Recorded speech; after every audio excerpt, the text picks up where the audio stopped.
잠들기 전 영화와 함께 편안한 밤을 채워드리는 시간, 잠 못 드는 당신의 귓가에 나이트 시네마입니다. 2025년 11월 29일 유튜브와 치직에서 공개 라이브 방송을 진행하고 있습니다. 오늘 나이트 시네마에서는 하정우 감독의 윗집 사람들, 그리고 콘크리트 유니버스의 세계관을 잇는 콘크리트 마켓 등 12월에 문을 여는 8편의 신작을 꼼꼼히 짚어드리고요. 이어서 너무나 큰 별이 졌죠. 우리가 들떠난 영원한 대배우 고 이순재 선생님을 추모하는 시간과 헐리우드 배우의 한국 방문 소식, 그리고 유튜브를 점령한 가짜 예고편 이슈까지 한 주간의 다양한 영화계 소식들을 깊이 있게 전해드릴 예정입니다. 그리고 마지막 순서로는 11월에 본 영화들을 총결산해보는 시간과 함께 위키드 4 굿과 주토피아 2에 대한 리뷰까지 준비했으니까요. 끝까지 함께 해주세요. 유튜브 멤버십 구독하시는 분들은 유튜브 뮤직에서 나이트 시네마 검색해서 들으시면 더 쾌적하게 들으실 수가 있습니다. 추천과 구독은 큰 힘이 되니까요. 잘 부탁드립니다. 윗집 사람들 감독이 하정우였구나. 맞습니다. 하정우 감독 주연입니다. 머리 깎으니까 귀엽다라고 해주시는데, 사실 나이 40에 귀엽다 이야기 듣기가 쉽지가 않거든요. 너무 감사합니다. 어디 가서 잘 못 듣는 이야기들을 여러분들이 많이 해주시면은 저도 여러분들이 어디 가서는 못 들을 영화 이야기들 많이 해드리도록 하겠습니다. 나이트 시네마 유튜브 채널 멤버십에 가입해주신 감사한 분들 기억하고 가겠습니다. 바이올렛 윤님, 달순의 스파이님, 나사님, 푸파퐁 커리님, 붉은 눈의 뻐꾸기님, 김태현님, 임파노님, 베라설애원님, 파인님, 크리스님, 샤이님, 바바님, 초롱이님, 초자연님, 감사합니다. 방금 국보를 보고 오신 우리 헤라님, 나하라고 해주시네요. 반갑습니다. 국보 너무 인상 깊게 봤다고 후기를 또 채팅방에 남겨주셨고요.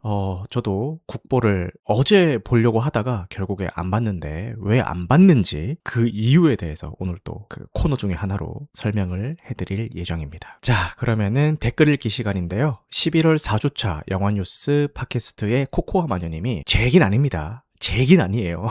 제 얘기 아닙니다. 3번의 부정이면 긍정인 걸로 정보 전달도 하고 노래도 부르기도 해주시는 전 노래 고백러 나시님. 이런 코믹한 진행은 AI가 할 수 없죠. 늘 재밌게 잘 듣고 있습니다. 라고 해주셨는데요. 다시 말씀드리자면은 지난 영화뉴스 시간에 말씀드렸던 노래방 고백 사건은 절대 제 얘기가 아닙니다. 저도 어디서 들은 거예요. 생생하게. 그러니까 계속 아니라고 하는데도 저라고 오해를 하고 계신 것 같아서 다시 한번 아니라고 말씀드리겠습니다. 프레데터 죽음의 땅 리뷰에 트랜스 유니버스님이 30년 전부터 프레데터 쭉 봐왔는데 프레데터 1의 반복 서사가 새로운 활로를 열지 못했고 계속된 도전에도 불구하고 흥행부진이 된 원인이라고 봅니다. 이걸 댄 트랙턴버그 감독이 새로운 대안을 잘 찾아왔고 퀄리티도 매우 좋게 볼거리도 풍성하게 도파민 터지는 액션, 약해질 수 있는 감정선을 공감할 수 있는 설정으로 잘 만들었다고 봅니다. 2번 봤는데 2번 다 너무 만족하면서 극장을 나왔네요 라고 남겨주셨습니다. 30년 넘게 이 프레데터 시리즈를 봐오신 찐팬이 후기를 남겨주셨습니다.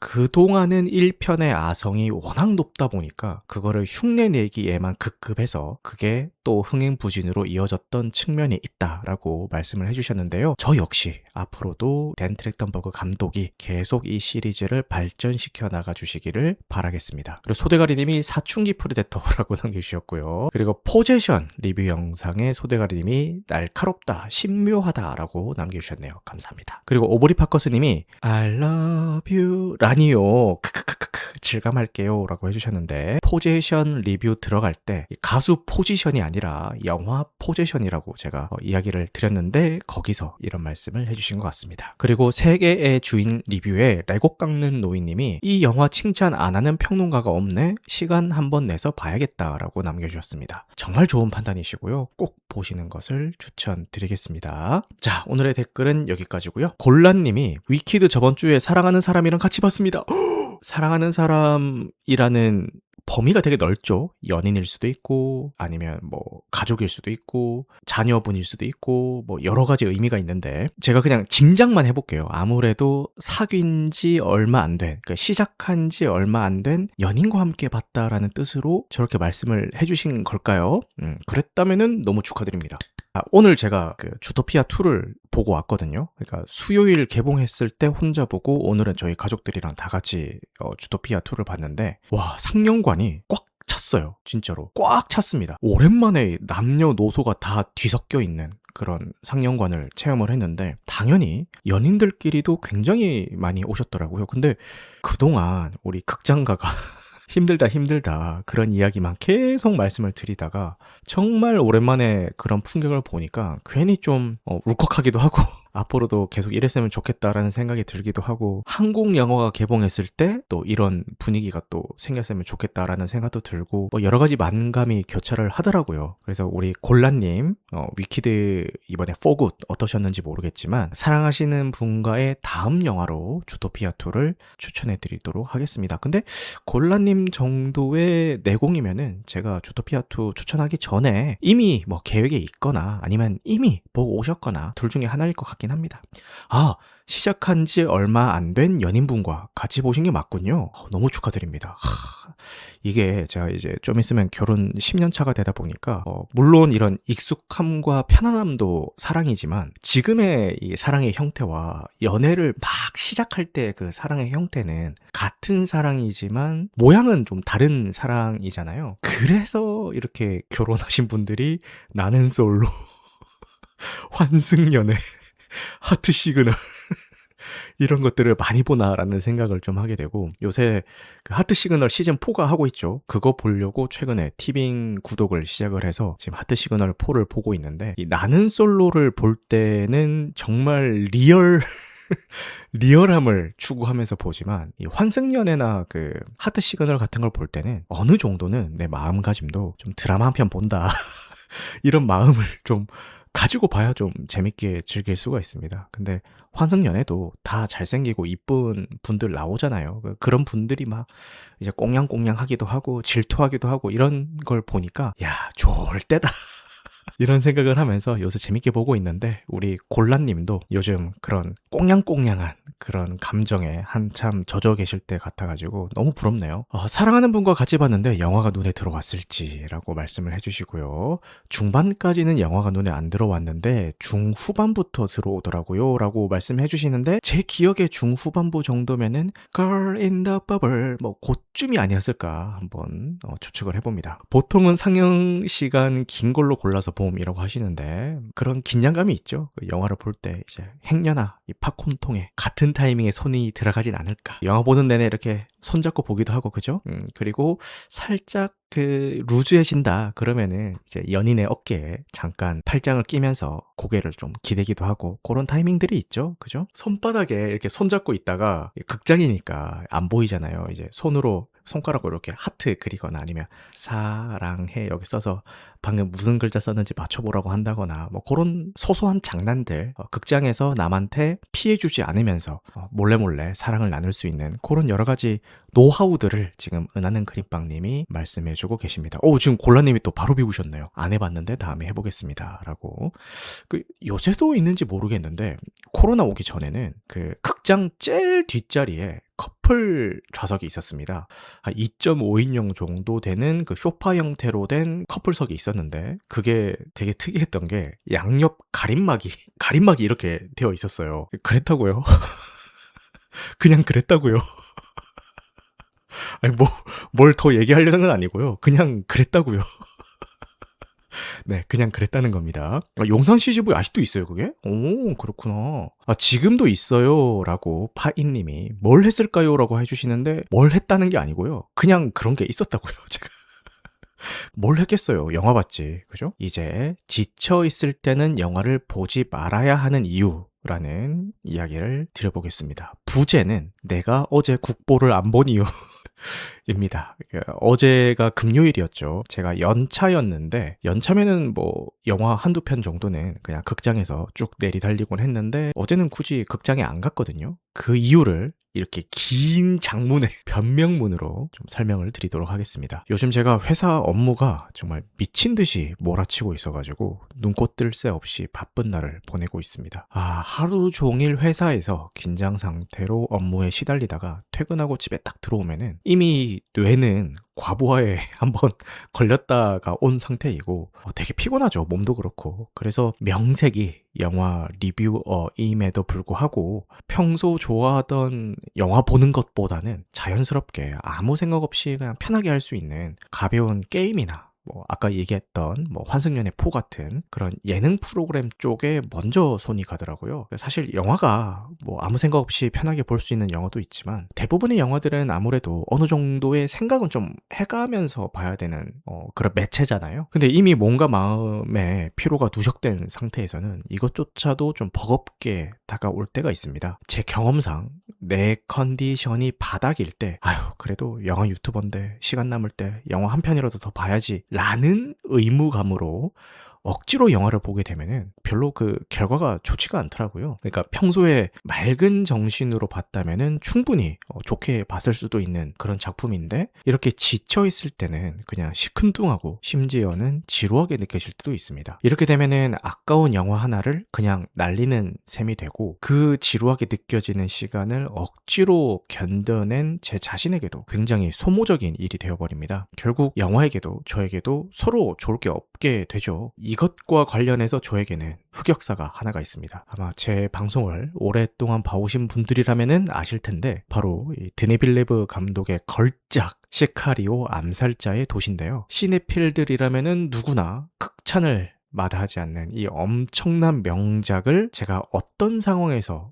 봤냐 하면은 당시 저희 애가 엄청 어릴 때였습니다. 거의 신생아 수준? 그럴 때였습니다. 그래서 한참 막 육아에 시달리면서 너덜너덜해졌던 그런 시절이었는데 그때 이 영화를 보게 된 거죠. 그 당시에 저의 피폐했던 상태로는 영화가 주는 압도적인 긴장감 같은 것들을 도저히 소화할 수가 없었고요. 결국 저는 왓챠피디아의 별점 2점이라는 정말 말도 안 되는 박한 평가를 남겼고 그게 훗날 저를 놀리는 밈이 될 거라고는 상상도 못했죠. 시간이 흘러서 그 평가는 저희 채널 청취자분들에게 의해서 파묘당해졌고 지금까지도 저를 놀리는 밈으로 남아 있습니다. 시카리오의 2점 준 영화 유튜버 이런 식으로. 근데 지금 돌이켜서 생각을 해보면은 영화가 나빴던 게 아니라 그 당시에 제가 이 훌륭한 영화를 제대로 받아들일 준비가 안 돼 있었던 것 같아요. 지금 파이님이 변명 타임이라고 하시는데 그 사건 이후로 저는 컨디션이 좋지 않을 때는 명색이 영화 유튜버인데 그래도 남는 시간에 영화를 좀 봐야 되지 않을까? 이런 의무감으로는 영화를 보지 않으려고 합니다. 대신 그날의 제 기분과 생각의 흐름에 따라서 게임이 하고 싶으면 게임을 하기도 하고요. 멍하니 예능이나 보고 싶으면 예능을 보기도 하고 아무것도 하기 싫은 날에는 정말 아무것도 하지 않고 그냥 쉽니다. 그럴 때는 억지로라도 그냥 한숨 자는 게 오히려 더 낫더라고요. 그래서 억지로 뭔가를 채워 넣으려고 하기보다는 뇌가 쉴 수 있는 틈을 주는 거죠. 이렇게 잠시 영화에서 한 발짝 물러나는 선택이 길게 봤을 때는 오히려 영화를 더 오랫동안 그리고 더 애정어린 시선으로 바라볼 수 있게 해주는 원동력이 된다고 믿기 때문입니다. 이 회복 탄력성이라는 개념이 있잖아요. 스트레스나 역경을 겪더라도 다시 튀어오르는 마음의 근력 같은 건데 회사 일이나 육아나 아니면 생활 스트레스에 계속 시달리다 보면은 이 마음의 탄성이 일시적으로 좀 줄어들 수밖에 없습니다. 그런 상태에서 무리해서 좋은 영화를 소비하려고 하면은 앞서 말씀드린 시카리오 사태처럼 작품도 나도 손해를 보는 구조가 됩니다. 우리에게는 충분한 휴식과 에너지를 채울 시간이 필요합니다. 하고 싶은 것을 편안하게 하면서 몸과 머리가 자연스럽게 회복할 수 있는 시간을 주면은 어느 순간 다시 예전처럼 집중해서 영화를 보고 싶어지는 시점이 반드시 찾아올 겁니다. 좋은 영화는 언젠가는 다시 만날 기회가 분명히 옵니다. OTT 플랫폼에 올라오든 재개봉을 하든 어떻게든 기회는 오더라고요. 그래서 제가 여러분들께 드리고 싶은 이야기는 여러분들도 혹시 지쳐 있다면은 무리하지 마세요. 영화는 어디 도망가지 않습니다. 오늘 여러분의 컨디션은 어떠신가요? 혹시 저처럼 영화를 보는 게 숙제처럼 느껴지신 적은 없는지 이야기 나눠주시면 감사할 것 같습니다. 그리고 하우스님이 알았으니까 첫사랑 얘기나 해달라고. 파이님이 그때 2점 줘서 조롱당했음에도 이렇게 컨텐츠 뽑아내는 게 게이득 아닌가요? 라고 하는데 그래서 제가 이 악물고 다시 안 보고 있습니다. 다시 보면은 충분히 감상이 바뀔 만한 작품임에도 아직도 안 보고 있죠. 다시 보면 별점 올라갈까봐 아직도 안 보고 있습니다. 하우스님이 첫사랑 이야기 해달라고 하는데 첫사랑의 기준이 뭔지 잘 모르겠습니다. 처음으로 연애했던 걸 첫사랑이라고 하나요? 아니면은 처음으로 내가 저 사람을 사랑하는구나 라는 이 자각을 했을 때를 이제 첫사랑이라고 하나요? 여러분들의 기준은 어떤지 모르겠는데 저는 처음으로 이런 게 사랑이라는 감정인가? 라고 이제 자각을 했을 때를 기준으로 삼고 있는데 뭐 한 중학생 때인 것 같습니다. 사춘기 오고 했을 때 그때 그런 생각이 한번 들었던 것 같네요. 처음으로 이성 때문에 울어본 적이 있나요? 라고 하는데 그것도 중학생 때인 것 같습니다. 중학생 때 중2병이라고 하죠. 자, 이제 잡소리는 그만하고요. 개봉영화 소개로 넘어가 보도록 하겠습니다. 어느덧 이제 12월이 좀 있으면 시작이 되는데 날씨도 많이 추워졌죠. 그래서 저희 집은 어제부터 온수매트를 가동하기 시작했습니다. 원래 대세가 온수매트였는데 요새는 탄소매트로 또 바뀌었더라고요. 전기장판은 이 구리 열선 따라서 이렇게 열이 오는 거라면은 저도 잘은 모르지만 이 탄소매트는 이 매트가 전체적으로 좀 은은한 열기를 뿜어내고 뭐 발생되는 전자파도 전기장판에 비해서 훨씬 더 적고 뭐 이런 뭐 장점들이 있다고 하더라고요. 근데 온수매트는 실제 매트 안에 지나가는 거는 온수라서 뭐 전자파 같은 그런 걱정은 없는데 대신에 그 온수 펌프, 그 펌프가 되게 중요하고 또 관리하고 보관하고 이런 과정이 좀 번거롭다는 단점은 있는데 저는 개인적으로 이 전기장판이나 이런 것들을 틀면은 막 후끈후끈하게 오는 것보다 이 온수매트는 열기가 은은하게 이렇게 지나가거든요. 그 느낌이 너무 좋아서 좀 온수매트를 선호하고 있습니다. 보름 전에 탄소매트 샀습니다. 맞아요. 요새 많이들 사더라고요. 심지어는 쓰던 온수매트 다 당근해버리고 탄소매트로 싹 다 바꿔버리는 그런 지인도 있습니다. 네, 요새 많이 쓰더라고요. 근데 뭐 창밖에는 이제서야 쌀쌀한 바람이 불기 시작했는데 극장가는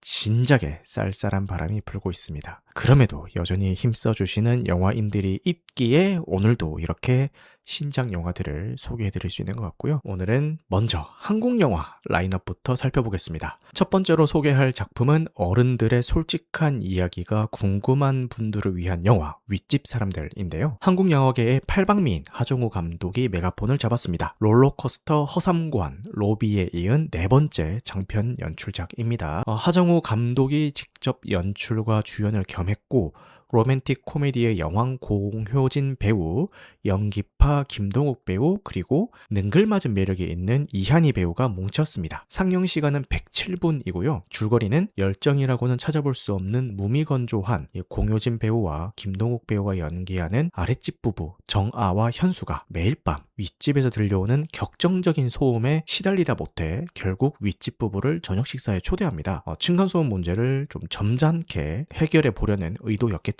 윗집에서 들려오는 격정적인 소음이 뭔지는 제가 영화를 안 봐서 잘 모르겠지만 아마도 그렇겠죠. 제가 취직을 해서 수원에 처음으로 올라왔는데 그때 1.5룸짜리 방에서 시작을 했거든요. 말이 1.5룸이지 뭐 그냥 원룸이에요. 원룸에서 시작을 했는데 방음이 더럽게 안 됐습니다. 특히 그 화장실에 있는 환기구를 통해서 소리가 되게 많이 오갔거든요. 근데 한날 새벽에 제가 자다가 그 격정적인 소리 때문에 제가 한 번 잠들면 되게 잠을 잘 자는 타입이에요. 누우면 한 5분 컷으로 잠들고 다음날 아침에 일어날 때까지는 뭐 푹 자는 스타일인데 그런 제가 깰 정도로 되게 격정적인 소리에 잠이 깨가지고 한번 그런 경험이 있었습니다. 그런 똑같은 소음에 아마도 시달리지 않았을까라는 생각이 들고요. 또 있다. 그 예전에 지인 장인어른이 돌아가셨는데 되게 먼 지방이었어요. 그래서 기차를 타고 조문을 갔다가 이제 돌아오는 기차가 없어가지고 역 근처에 있는 허름한 마른 모텔인데 진짜 뭐 그냥 여관이에요. 뭐 그런데 이제 방을 잡고 이제 다음날 첫 차로 올라오려고 이제 씻고 이제 자리에 딱 누웠는데 옆방에 계신 분들이 여자분이 많이 아프신 것 같더라고요. 계속 밤새도록 끙끙 앓는 소리를 내시면서 많이 아프신 것 같아서 순간적으로 저기 구급차불 119 신고해드릴까요? 라고 이제 물어볼까 생각도 들 만큼 옆방에 계신 여자분이 많이 아프신 것 같았습니다. 네, 그런 소음이 아닐까라고 예상을 해봅니다. 네. 하지만 윗집 부부는 만만치 않습니다. 하정우 배우가 연기하는 윗집 남편 김 선생은 자유분방하고 공격적일 만큼 솔직하고 이한희 배우가 맡은 아내 수경은 특유의 여유로움과 개방적인 태도로 아랫집 부부의 멘탈을 흔들어 놓습니다. 예의 바르게 시작했던 저녁 식사는 어느새 부부관계, 성적 취향, 그리고 감춰왔던 속마음까지 모조리 까발리는 아슬아슬한 19금 대화극으로 치닫게 됩니다. 이 작품은 스페인 영화를 원작으로 하고 있고요. 한정된 공간에서 오직 배우들의 연기 케미와 말맛으로 승부하는 실내극이라서 마치 연극을 스크린으로 옮겨온 듯한 그런 밀도 있는 재미를 선사한다라고 하고요. 과연 이 위험한 저녁 식사의 끝은 파국일까요? 아니면 새로운 경험일까요? 극장에서 확인하시길 바라겠습니다. 시사회가 진행이 됐는데 시사회 후기는 호불호가 다소 갈리는 모습입니다. 영화 전반에서 묻어나오는 그 감독 특유의 느낌을 어떻게 받아들이냐에 따라서 평가가 나뉘게 되는 것 같은데, 제가 이 영화를 본 건 아니지만 지금까지의 하정우 감독의 영화 스타일로 유추를 해보자면은 짜임새 있는 서사나 빵빵 터지는 개그를 선호한다면은 취향에 맞지 않을 수가 있고요. 하지만 캐릭터성이 강한 이야기, 그리고 쉴 틈 없이 치고 들어오는 잽 스타일의 개그, 그리고 리듬감 있고 능글거리는 분위기 같은 것들을 좋아하신다면은 만족하실 것 같습니다. 많은 분들이 아쉬워하셨던 전작 로비도 저는 그럭저럭 재밌게 봤기 때문에 이번 작품 역시 기대 중입니다. 그리고 시사회 갔다 오신 분의 후기에 따르면은 영화 전반에 대사 자막이 깔린다고 하는데요. 아무래도 말맛으로 승부하는 작품이다 보니까 대사를 중요하게 생각해서 굳이 대사를 자막으로 다 극장에서도 표기해주는 그런 시도를 한 게 아닌가라는 생각이 드네요. 자, 두 번째로 소개해드릴 영화는 올 연말 가족이나 친구, 연인과 함께 부담 없이 웃고 즐길 수 있는 범죄 코미디 정보원인데요. 김석 감독이 연출을 맡았고 장르는 코믹 액션입니다. 넷플릭스의 오징어 게임이나 영화 범죄도시 시리즈에서 등골 서늘한 악역으로 익숙했던 허성태 배우가 이번에는 작정하고 망가집니다. 소개는 이렇게 써놨지만 사실상 우리한테는 코카인 아저씨로 많이 각인이 되어 있죠. 그가 맡은 오남역은 왕년에는 에이스 형사였지만 오작교 프로젝트라는 거창한 작전이 실패하면서 지방으로 강등된 인물입니다. 지금은 수사 의욕도 열정도 다 잃어버린 채 하루하루 버티기만 하는 어딘가 허술하고 짠내나는 형사이죠. 여기에 조봉래 배우가 연기하는 정보원 조태봉이 가세합니다. 범죄 조직의 정보를 팔아서 생계를 유지하며 눈먼 돈을 쫓는 눈치 백단의 잔꾀가 넘치는 캐릭터인데요. 달라도 너무 다른 이 두 사람이 우연한 사건을 계기로 거대한 범죄판에 함께 휘말리게 됩니다. 의욕 없는 형사와 이속 챙기기에 바쁜 정보원, 이 상극의 콤비가 보여주는 이야기를 다룬다라고 하네요. 러닝타임은 103분이고 김석 감독이 이 영화는 전형적인 말장난식 유머보다는 상황 자체가 주는 아이러니와 배우들의 몸을 사리지 않는 슬랩스틱 코미디를 강조했다라고 하는데, 저는 예고편에서부터 풍겨져 나오는 영화 보스의 악몽이 떠올라서 패스하게 될 것 같습니다. 그리고 콘크리트 유토피아 다들 아시죠? 이 대지진 이후에 유일하게 살아남은 황궁 아파트를 배경으로 했던 작품이죠. 이번 영화는 바로 그 콘크리트 유니버스의 세 번째 작품입니다. 콘크리트 유토피아와 황야의 세계관을 잇고 있고요. 원래는 7부작 시리즈물로 제작되었다가 극장 개봉으로 방향을 튼 작품입니다. 네, 콘크리트 마켓인데요. 처음에는 롯데시네마 단독 개봉 예정이었지만 CGV와 메가박스까지 확대 상영이 확정되었습니다. 황야가 땡땡이었나? 라고 하는데 황야가 팡야, 골프 게임 팡야 아니고요. 황야입니다. 마동석 나오는 넷플릭스 작품 황야 맞습니다. 황야가 콘크리트 유니버스가 아니라고 했던 거는 황야가 아니라 그 전에 나왔었던 단편 영화 몸값 말고요. 티빙에서 제작했었던 처음에는 콘크리트 유니버스라고 했었던 그 시리즈물 몸값이 있습니다. 그게 처음에 콘크리트 유니버스라고 하면서 나왔는데 나중에 말을 바꿔서 이거 콘크리트 유니버스 아니다라고 공식적으로 선언이 됐습니다. 그래서 지금 콘크리트 유니버스에 속해 있는 작품은 콘크리트 유토피아, 황야, 그리고 지금 소개해드리는 콘크리트 마켓 요 세 편입니다. 사람 헷갈리게 그죠? 왔다 갔다 합니다. 아무도 관심 없을 것 같은데. 이번 작품의 배경은 대지진 이후에 폐허가 된 세상에서 유일하게 물물 교환이 이루어지는 장소 황궁 마켓입니다. 이제 집회는 불쏘시개에 불과하고요. 대신 통조림이나 식량, 연료가 새로운 화폐가 되어버린 세상입니다. 이곳에서 살아남기 위해 물건을 사고 파는 사람들의 이야기라고 합니다. 단편 타이네롤로 영화계에 주목을 받았던 홍기원 감독이 연출을 했고요. 이번이 첫 장편 연출 데뷔작이라고 하네요. 대규모 재난 스펙터클보다는 아파트라는 한정된 공간 안에서 벌어지는 인물들의 심리와 권력 구도를 밀도 있게 그려냈다라고 합니다. 출연진도 소개하자면은 충무로의 미래로 불리는 이재인 배우와 홍경 배우가 이야기를 끌고 가고 여기에 정만식 배우가 중심을 잡습니다.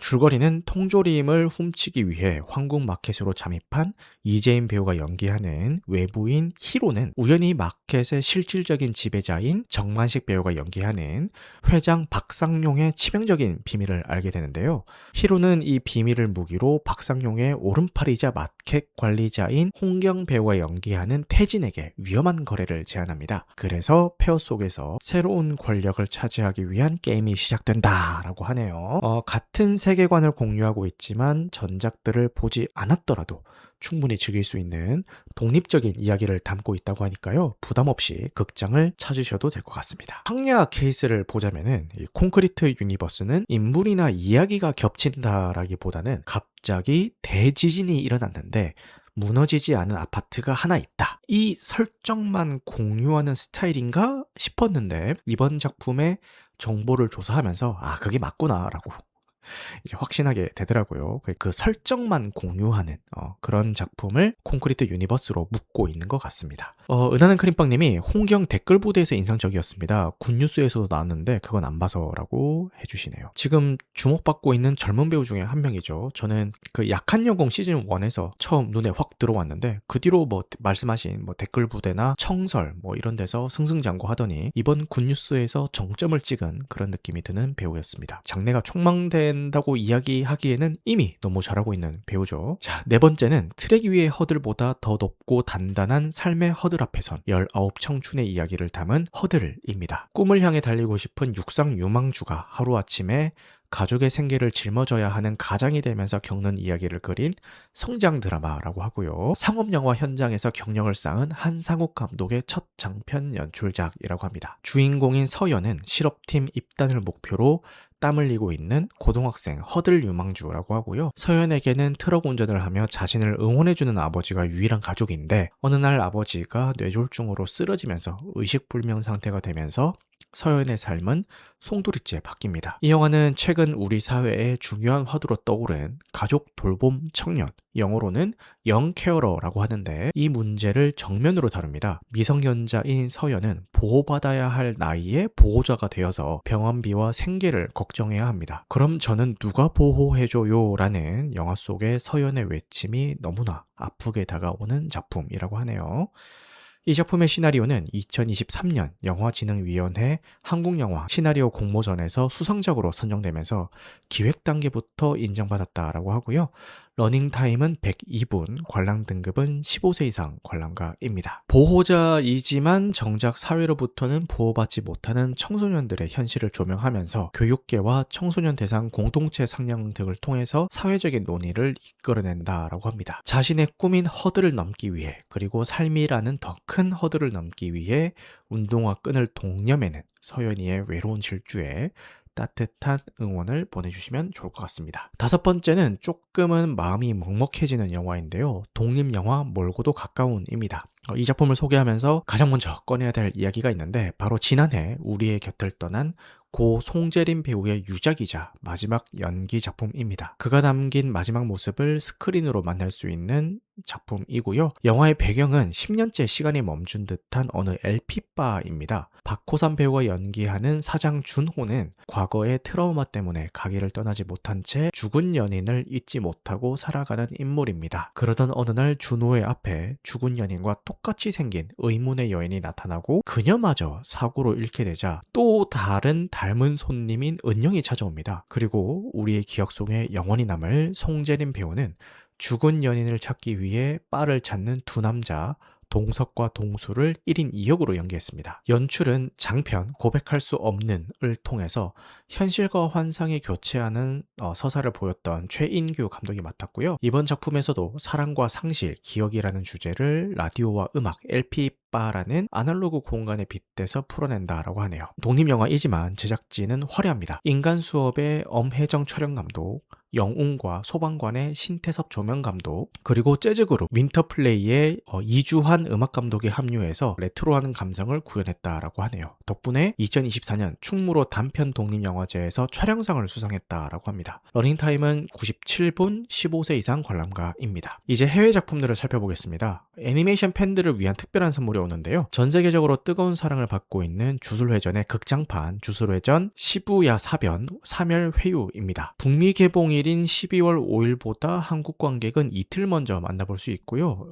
이 작품은 TV 애니메이션 2기의 클라이맥스였던 시부야 사변의 특별 편집편과 앞으로 방영될 3기 3일 회유의 1화와 2화 선행 상영분을 한 번에 묶은 콤보 상영작입니다. 러닝타임은 87분이고요. 전반부를 채우는 시부야 사변 파트는 2기 내용을 극장 환경에 맞게 재편집했다라고 하고요. 현대 최강의 주술사 고조 사토루가 봉인되는 충격적인 사건과 그 전후로 펼쳐지는 대규모 전투가 핵심입니다. 이미 보신 분들은 아시겠지만 시부야 도심 한복판에서 벌어지는 처절하고 화려한 전투를 커다란 스크린으로 체험할 수 있다라고 하네요. 후반부인 3일 회유 파트는 팬들이 기다려온 순간일 것 같은데요. TV 3기 본방송에 앞서서 1, 2화를 미리 만나볼 수가 있습니다. 사상 최악의 주술사 후시가와 관련된 사건, 그리고 본격적인 죽음의 게임인 3일 회유의 서막이 오른다라고 하네요. 제작은 스튜디오 마파가 맡았고 관람 등급은 15세 이상 관람가입니다. 요새 일본 애니메이션은 다 마파가 하는 것 같아요. 그죠? 체인소맨도 마파가 있고 귀멸의 칼날도 마파가 하지 않았어요? 팀이 여러 개가 있는 것 같은데 요새 마파 돈을 긁어모으고 있는 것 같습니다. 그죠? 다음은 공포 영화를 기다리는 분들을 위한 작품인데요. 전 세계적인 인기를 끈 호러 게임을 원작으로 한 실사 영화 프레디의 피자 가게 2입니다. 3부작 중에 두 번째 이야기라고 하네요.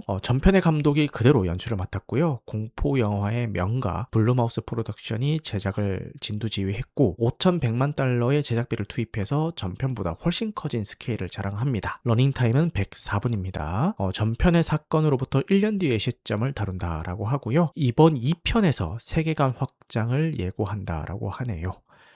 국내에서는 12세 이상 관람가 등급을 받은 만큼 잔인한 장면보다는 깜짝 놀라게 하는 점프스퀘어와 기괴한 분위기로 승부하는 작품이 될 것 같습니다. 이미 1편이 5천만 달러의 제작비로 전 세계 3억 달러라는 엄청난 흥행을 기록하면서 블루마우스의 효자 상품으로 자리 잡았는데요. 이번 2편 역시 연말 극장가의 강력한 다크호스가 될 수 있을지 지켜보도록 하겠습니다. 제 방송 꾸준히 들으신 분들은 아시겠지만 저는 놀래키는 거 진짜 싫어해서 저는 패스하도록 하겠습니다. 사실 원작 게임도 안 해봤고 1편도 안 보긴 했습니다. 마지막으로 소개해드릴 작품은 재개봉 소식입니다. 이탈리아의 거장 알리체 로르와커 감독의 2018년작 행복한 라짜로가 우리 곁을 다시 찾아옵니다.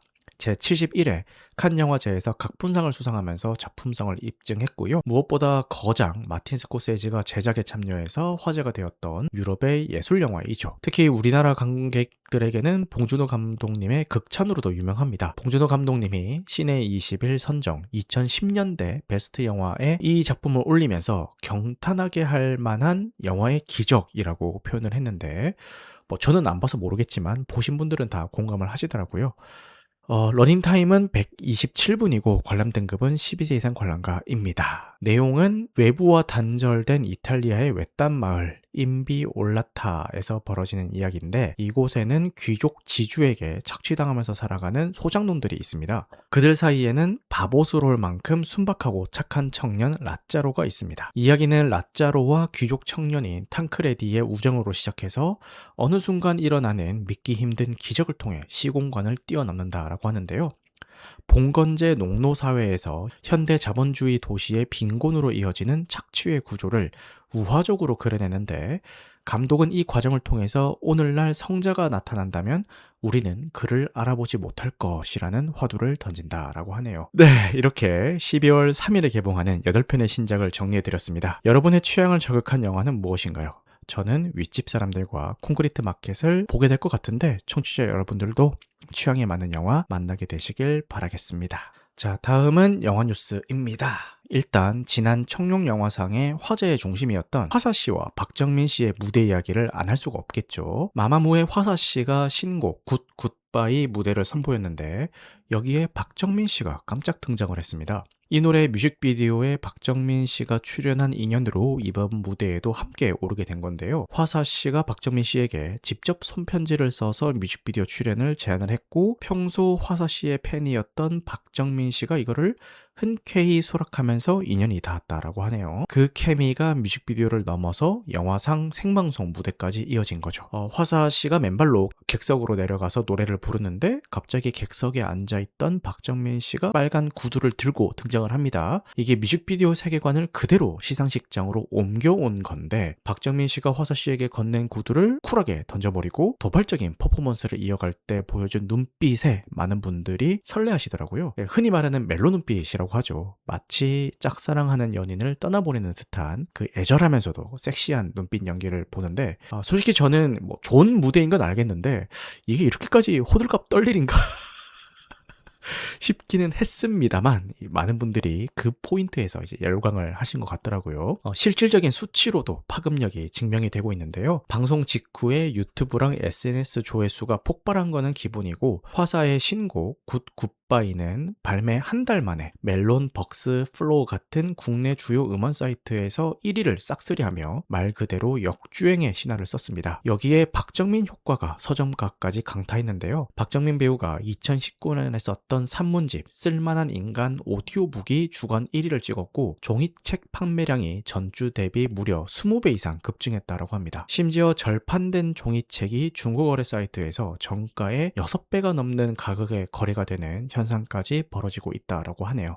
사실 저를 포함해서 많은 분들에게 박정민 배우는 유튜브 채널에서 보여지는 우원박으로 더 친숙하잖아요. 침착맨이랑 수다 떨던 그 옆집 형 같은 이미지가 강했거든요. 그런데 시상식에서 완벽한 수트핏에 본업 존잘 모드로 멜로 눈빛을 쏴주니까 그 갭에서 오는 매력을 사람들이 재밌게 봐준 게 아닌가라는 생각이 듭니다. 네, 여기까지만 들으면은 뭐 훈훈하고 재미있는 이슈 같은데 사실 이 화려한 서포트라이트 뒤편을 들여다보면은 좀 씁쓸한 현실이 존재하긴 합니다. 이 축하 무대가 바이럴되면서 온갖 찬사를 받는 동안 정작 영화제의 진짜 주인공이어야 될 영화인들에 대한 존중은 부족했다라는 비판이 나오고 있거든요. 지난 방송 때 제가 열변을 토한 이야기이기도 하죠. 그러니까 각본, 촬영, 조명, 미술, 편집, 기술, 음악 이런 부분들은 영화의 완성도를 책임지는 핵심적인 요소들이잖아요. 그런데 이번 청룡영화상에서는 이 부문의 시상을 모두 사전 녹화로 처리해서 본식 생중계에서는 배제해버렸습니다. 화려한 배우들이나 축하 무대에는 그 긴 시간을 할애하면서 뒤에서 묵묵히 영화를 만드는 스태프들의 노고는 사전 녹화로 지나가 버린 거죠. 이게 과연 영화를 위한 축제가 맞나 아니면 그냥 시청률을 위한 쇼인 건가 하는 의문이 드는 지점이었습니다. 물론 화사 씨와 박정민 씨의 무대는 훌륭했고 대중들에게 큰 즐거움을 준 건 사실입니다. 저 역시도 보면서 즐겁게 봤습니다.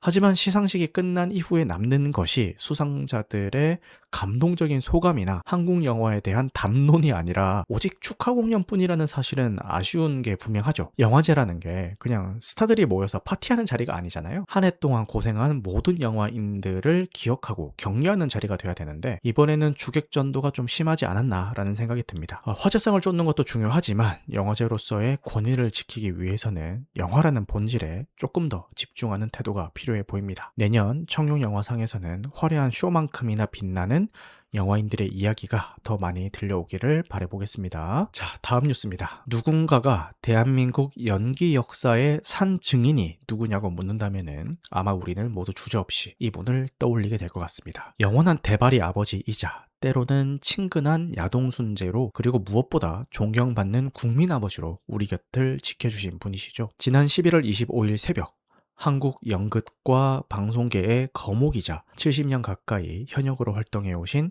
최고령 배우 이순재 선생님이 향년 91세를 일기로 세상을 떠나셨습니다. 너무 큰 별이 졌기 때문에 슬픔과 먹먹함이 동시에 몰려왔는데요. 1934년 한경북 또 회령에서 태어나 1956년 연극 지평선 너머로 데뷔한 그는 그야말로 한국 대중문화에 살아있는 역사입니다. 허준, 상도, 이산 같은 사극에서는 묵직한 카리스마를 보여주셨고 사랑이 뭐길래에서는 엄격하지만 인간적인 아버지로 시청률 60%라는 전설을 쓰기도 하셨죠. 하지만 우리가 선생님을 진정으로 사랑했던 이유는 끊임없는 도전정신 때문일 겁니다. 70이 넘는 나이에 시트콤 거침없이 하이킥에 도전해서 파격적인 웃음을 주셨고 예능인 꽃보다 할배에서는 젊은이 못지않은 체력과 호기심으로 직진순재라는 별명까지 얻으면서 감동을 주셨습니다. 구순을 바라보는 나이에 연극 리어왕의 방대한 대사를 소화하고 연출가로 데뷔까지 하셨던 그 열정은 나이는 숫자에 불과하다라는 말을 온몸으로 증명한 셈이죠. 정부도 그 공로를 기려서 금관 문화훈장을 추서했는데요. 마지막 순간까지 무대를 지키며 나는 아직도 배우다라고 외치시던 모습 우리는 영원히 잊지 못할 겁니다. 부디 그곳에서는 더 자유롭게 거침없이 직진하시길 바라며 삼가 고인의 명복을 빕니다. 네, 다음 소식입니다. 마블의 히어로 샹치가 스크린 밖에서 헐리우드의 거대한 장벽을 향해서 묵직한 한 방을 날렸습니다. MCU 샹치 역할로 알려진 시무리우가 SNS를 통해서 헐리우드의 아시아계 캐스팅의 현실과 인종 편견을 강하게 비판했는데요. 발단은 아시아계 남성 배우를 로맨틱 리드로 더 캐스팅해야 한다라는 한 네티즌의 글이었습니다. 시무리우는 이 글을 인용하면서 지금 당장 뭐라도 좋으니 아시아인을 캐스팅하라라는 강한 어조의 메시지를 덧붙였습니다. 그는 최근 몇 년 사이 아시아계 배우와 서사가 늘어났다라는 대중들의 인식과는 달리 실제 상업영화 주연과 블록버스터 캐스팅에서는 아시아계의 존재감이 다시 줄어드는 역행 현상을 피부로 느끼고 있다라고 지적했습니다. 특히 그는 할리우드 스튜디오들이 여전히 아시아 배우를 흥행 리스크로 취급하는 구조적인 문제를 꼬집었습니다. 미나리, 패스트 라이프스, 에브리띵 에브리웨어 올 앳 원스, 크레이지 리치 아시안, 그리고 샹치와 텔링즈의 전설까지 직접 언급을 했는데요. 이 작품들은 모두 다 흥행을 하면서 시장성을 입증했음에도 불구하고 스튜디오의 기본값은 여전히 백인 남성 리드에 머물러 있다라는 거죠. 실패한 백인 남성 배우에게는 수차례 재기의 기회가 주어지지만 아시아 배우는 애초에 후보에서 제외되거나 단 한 번의 실패로 영영 배제되는 현상을 비판한 겁니다. 사실 시무리우의 이런 발언은 처음이 아닙니다. 2021년 당시 샹치가 극장 개봉을 했을 때 디즈니 전 CEO가 영화의 극장 개봉을 흥미로운 실험이라고 이야기하자 우리는 실험 대상이 아니라 언더독이다 라고 정면으로 반박하면서 흥행 잠재력을 스스로 증명해 보인 바 있죠. 이런 발언 역시 아시아계 배우와 영화가 일시적인 유행이나 실험이 아니라 헐리우드의 지속 가능한 주류가 되어야 된다라는 호소로 들립니다. 다음 소식은 서울 홍대 거리를 걷다가 헐리우드 최고의 여전사 퓨리오사를 만난다면 기분이 어떨 것 같으신가요? 매드맥스의 퓨리오사이자 헐리우드 톱스타 샤를리즈 테론이 최근 딸과 함께 한국을 비공식적으로 방문해서 자유로운 여행을 즐겼다라는 소식이 화제입니다. 특히 마스터셰프 코리아 시즌3 우승자인 최강호 셰프의 쿠킹 스튜디오를 찾아서 직접 수업을 들었다라고 하는데요. 공개된 영상을 보면은 테론은 진지한 표정으로 김밥을 말다가도 어깨를 들썩이면서 춤을 추는 등 아주 소탈하고 흥겨운 모습을 보였습니다. 홍대 거리에서 경호원도 없이 편안한 복장으로 산책하고 알아보는 팬들의 사진 요청에 흔쾌히 응하는 모습은 토스타의 거리감을 전혀 느낄 수가 없었죠. 그녀가 보여준 이런 자유롭고 편견 없는 태도는 사실 그녀의 삶의 방식과도 많이 닮아 있습니다. 샤를리즈 테론은 결혼하지 않은 상태에서 두 아이를 입양해 키우고 있는 헐리우드의 대표적인 싱글맘인데요. 혹자들은 결혼을 안 했으니 차선책으로 입양을 선택한 게 아니냐라고 묻지만 그녀는 입양은 결코 플랜 B가 아니었고 언제나 내 가족을 꾸리는 첫 번째 방법이자 플랜 A였다라고 말해왔습니다. 어린 시절부터 입양에 대해서 확고한 철학을 가졌던 그녀는 긴 기다림 끝에 두 딸을 품에 안았고 특히 첫째인 잭슨의 성 정체성을 있는 그대로 지지하면서 편견 없는 엄마로서의 소신을 보여주기도 했습니다. 서울 한복판에서 남의 시선을 의식하지 않고 떡볶이를 먹으며 춤추던 그 행복한 모습은 아마도 스스로 선택한 가족 안에서 얻은 단단한 자존감과 사랑 덕분이 아니었을까 싶네요. 네, 오늘의 마지막 영화 뉴스입니다. 혹시 최근 유튜브에서 아이언맨이 부활한다거나 헨리 카벨이 제임스 본드가 됐다는 예고편 보고 놀란 적이 없으신가요? 죄송하지만 그건 다 가짜입니다. 요즘 생성형 AI와 영상 편집 기술이 비약적으로 발전하면서 실제로는 존재하지 않거나 아직 촬영도 시작 안 했는데 마치 공식 예고편인 것처럼 만든 가짜 트레일러가 기승을 부리고 있습니다. 문제는 퀄리티가 너무 좋아서 속기 쉽다라는 건데요. 스튜디오 로고를 도용하는 건 기본이고 딥페이크 기술로 배우의 얼굴과 목소리까지 합성해 넣으니 전문가가 봐도 헷갈릴 정도입니다. 유튜브 채널들은 조회수와 광고 수익을 노리고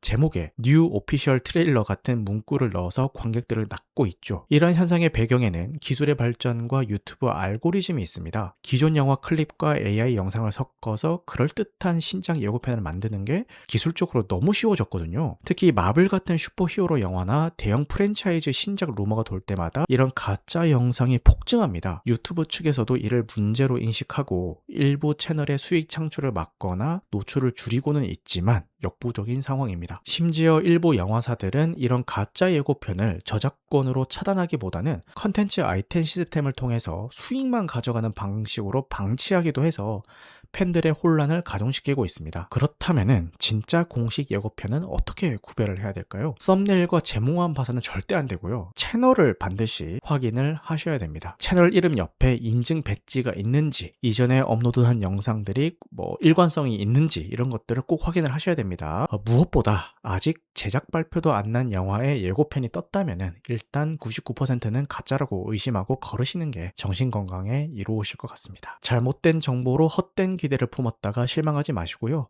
꼭 공식 채널이나 신뢰할 수 있는 매체를 통해서 더블 체크하는 습관 잊지 마시길 바라겠습니다. 자, 이제 11월 결산으로 넘어가 보도록 하겠습니다. 이번 달에는 총 7편의 작품을 만났는데요. 이달의 베스트 영화는 신작은 아니지만 다베클럽이라는 오프라인 영화 토론 모임에 참석하기 위해 애플 TV에서 소장 구매해서 본 작품 폴 토마스 앤더슨 감독의 2007년작 There Will Be Blood입니다. 저는 이 영화에 별 4개를 줬고요. 한 줄 평은 수직으로 파고드는 탐욕의 지옥도라고 썼습니다. 석유를 찾기 위해서 땅을 파는 과정이 영화 내내 묘사가 되는데 땅을 파고 들어갈수록 인간성도 바닥으로 추락하는 걸 너무나 압도적으로 보여줍니다. 이 영화가 보여주는 것은 단순한 석유 개발의 성공담이 아니죠. 자본주의와 종교 그리고 가족마저 집어삼키는 한 인간의 끝없는 탐욕 그 자체를 보여주는 작품입니다. 그리고 무엇보다 데니엘 데이 루이스의 연기 이야기를 안 할 수가 없는데 이건 연기가 아니라 거의 접신을 한 수준입니다.